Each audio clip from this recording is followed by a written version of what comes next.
Hi friends. In this session, we shall see how the liquidator remuneration is calculated. It is calculated under three categories. One, on assets realized. Number two, on preferential creditors. Number three, on unsecured creditors. Separately, the third one is very specifically on unsecured creditors. This involves some calculations. Let us see what in few seconds. Now, let us see the first category. First one on assets realized. See, the liquidator is appointed on the winding up of the company by the court or the tribunal under the direction of the court.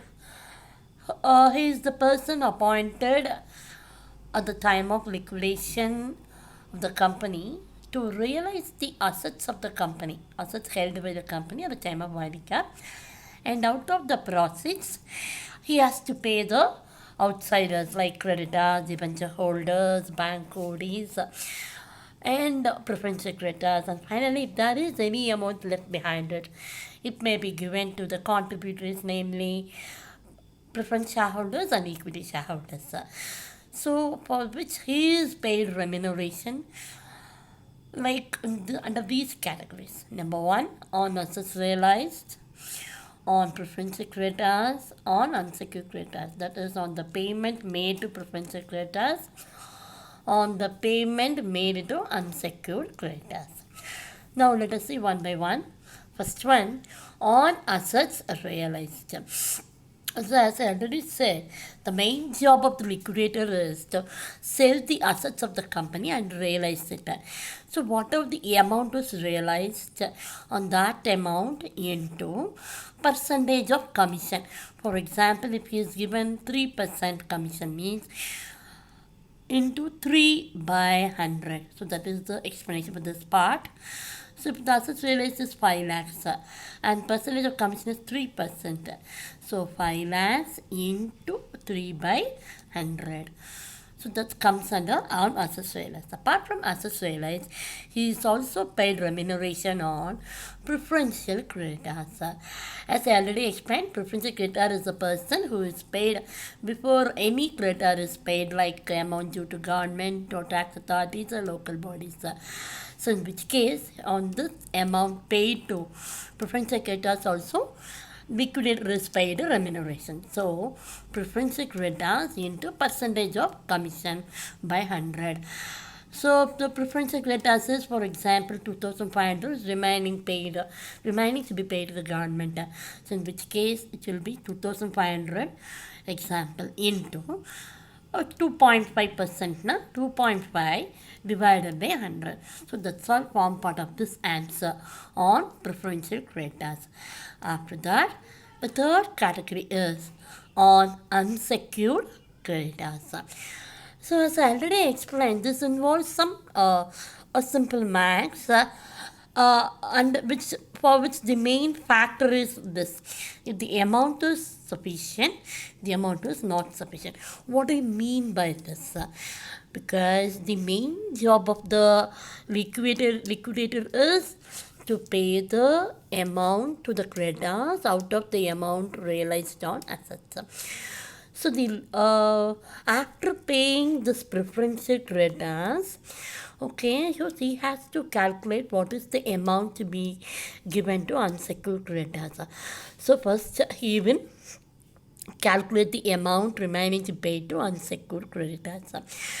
So for example, if the unsecured creditors is rupees 30 lakhs, but whereas after paying all the expenses, charges, commission, the amount available is only rupees 25 lakhs.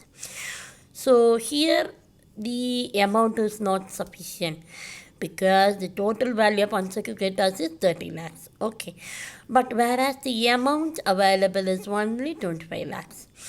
So the calculation of commission will be, remuneration will be 25 lakhs into percentage of commission divided by percentage of commission plus 100. Here, what is the percentage? That percentage you will add in the denominator part plus 100. So in our case, the amount to be available is rupees 25 lakhs only. So 25 lakhs into 3%. For example, 3% commission on unsecured creditors means 25 lakhs into 3 divided by 3 plus 100. That means denominator part will be 103. Okay, I'll explain you clearly the next sum. First you listen to this calculation. Okay, so 3% means 3 divided by 3 plus 100. So automatically this part explains to you that 3 by 103, that is 100 plus 3. Okay, this is the case if the amount is not sufficient. What about the next case? The amount is sufficient. As in our example, unsecured creditors is only rupees 30 lakhs, whereas the amount after paying all the expenses, liquidation expenses, commission, preferential creditors, you are left with rupees 32 lakhs. In that case, the 30 lakhs can be paid. So the amount available is sufficient to pay unsecured creditors. Okay, in which case the formula will be 30 lakhs into percentage is 3%. Example, so 3 by 100, whereas here 103, here only 100 because the amount is sufficient. So this determines the amount is not sufficient, sufficient. These wordings determine this denominator part. So if the amount is not sufficient means 103. If the amount is sufficient, 100 alone. Okay, example here I said is 3%, it can be 2% or 4%, whatever it may be.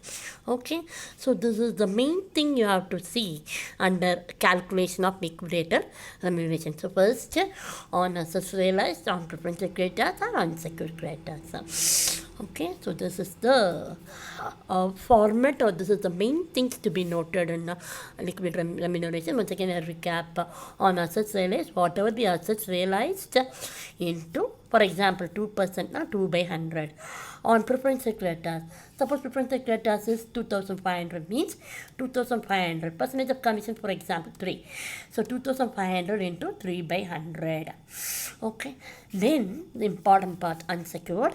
Okay, the amount is not sufficient. So in the calculation, two parts. Not sufficient means here only the change comes. Numerator, denominator. Here the denominator part alone changes comes. Not sufficient means the percentage plus 100. Sufficient means percentage by 100 alone.